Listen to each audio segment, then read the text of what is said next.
Salut tout le monde, c'est Anthony Klinger de la chaîne Hacking SEO, j'espère que vous allez bien. Aujourd'hui on se retrouve pour une nouvelle vidéo où on va parler d'une astuce marketing que j'utilise personnellement et dont je connais quelques personnes qui l'utilisent également, qui va vous servir énormément à la fois pour vos campagnes AdWords mais également pour votre référencement naturel, votre SEO, et c'est là où ça devient vraiment très intéressant.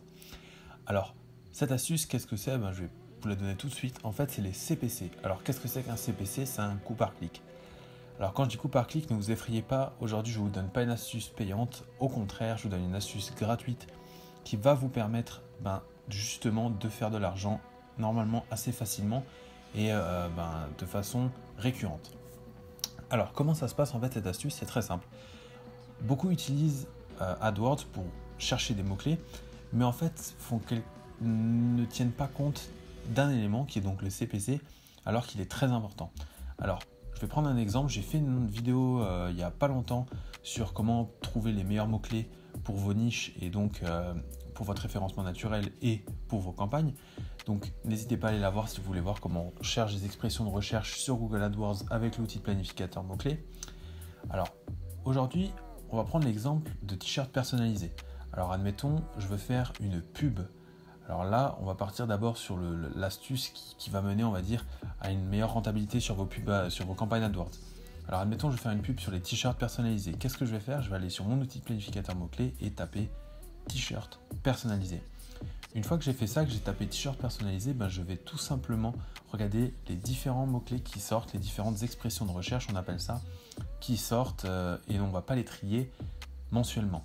La première chose qu'on fait en général, comme toutes les personnes, on va tout trier par recherche mensuelle pour voir de quelles requêtes sont le plus recherchées par rapport à d'autres, lesquelles ont le plus de potentiel.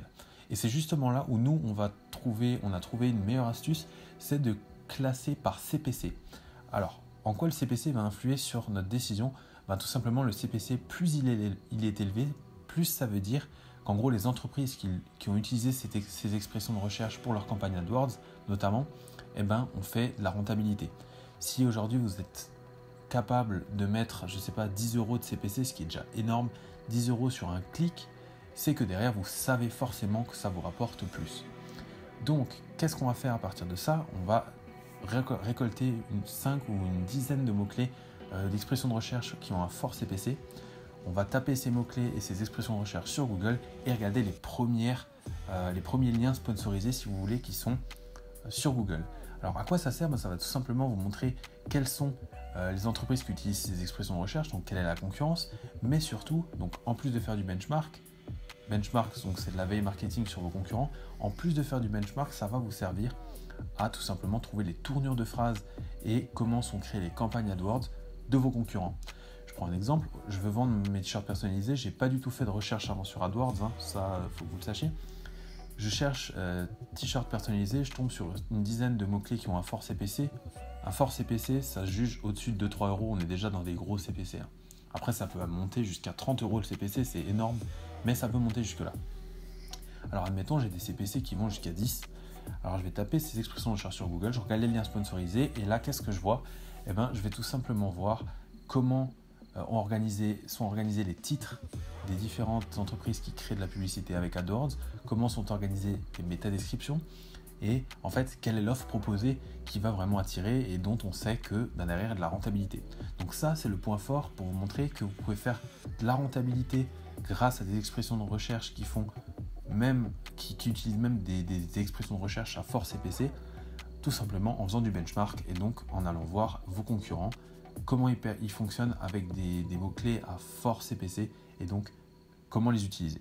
Donc ça, c'était l'astuce du côté, on va dire, payant lorsque vous allez faire de l'AdWords, mais aussi benchmark lorsque vous voulez, par exemple, faire une pub sur Facebook. Vous savez en général que AdWords, si on estime qu'une publicité AdWords fonctionne sur Facebook, normalement ça ne devrait pas trop poser de problème. Bien sûr, c'est pas du tout la même chose, mais en termes de tournure de phrase, on va dire, et d'accroche, on peut être sur les mêmes principes, ça fonctionne totalement. Maintenant, je vais vous parler du côté le plus intéressant en fait de cette vidéo, c'est le référencement naturel. Donc dans une chaîne qui s'appelle Hacking SEO, on a SEO, donc Search Engine Optimization, et en quoi cette astuce va influencer sur votre SEO? C'est tout simple. lorsqu'on va trouver des mots-clés qui ont un fort CPC, en fait, on va aller faire la même chose que ce qu'on a fait pour aller faire les campagnes AdWords, c'est-à-dire qu'on va taper ces mots-clés à fort CPC sur Google, regarder les liens sponsorisés, et là on va regarder en fait quelles sont les offres qui intéressent, quelles sont les tournures de phrases qui sont utilisées, et ces tournures de phrases, on va les utiliser pour créer des articles sur notre blog ou sur notre site et pour générer du contenu avec ces mots-clés. Alors bien sûr, vous allez me dire, si c'est un fort CPC, en général, il y a de la grosse concurrence. Alors oui et non, ça dépend, ça faut regarder un peu, faut analyser sur Google AdWords. Mais la chose que je peux vous dire, c'est que si par exemple je tape t-shirt personnalisé, je reste sur cet exemple, et que là je vois que par exemple t-shirt personnalisé World of Warcraft ou t-shirt personnalisé Casa de Papel par exemple, pour être dans l'actualité, si je vois que ça fonctionne, alors je sais que je pourrais faire un article là-dessus. Alors là, il y a plusieurs possibilités. Ce que je vous dis là, ça marche également en faisant une analyse des mots-clés, trouver des mots-clés pertinents dans votre niche. Ça marche totalement de la même façon. Mais là, en fait, on va vraiment chercher à optimiser, à chercher ce qui vend vraiment. Donc là, en termes de chiffres et non pas en termes d'audience. Tout simplement parce qu'on va aller voir des liens sponsorisés où il y a des forts CPC, c'est-à-dire où il y a du gros potentiel d'argent derrière pour les personnes qui font ces campagnes AdWords. Donc nous, quand on va créer nos articles, lorsqu'on va créer nos contents pour nos pages, on va utiliser des tournures de phrases, des mots-clés qui sont réutilisés dans des campagnes AdWords déjà existantes. Voilà, donc c'était une petite astuce qui est un peu compliquée à comprendre, qui peut paraître compliquée à comprendre, mais qui au final ne l'est pas du tout. Je ferai certainement une vidéo pratique, on va dire, mais dans un autre cas. Là, c'était vraiment pour vous donner l'astuce, pour vous montrer, pour que vous essayiez de vous-même et que vous voyez que ça marche justement. Donc j'espère que cette vidéo vous a plu. Si c'est le cas, laissez un pouce bleu et abonnez-vous à la chaîne. On se dit ciao tout le monde.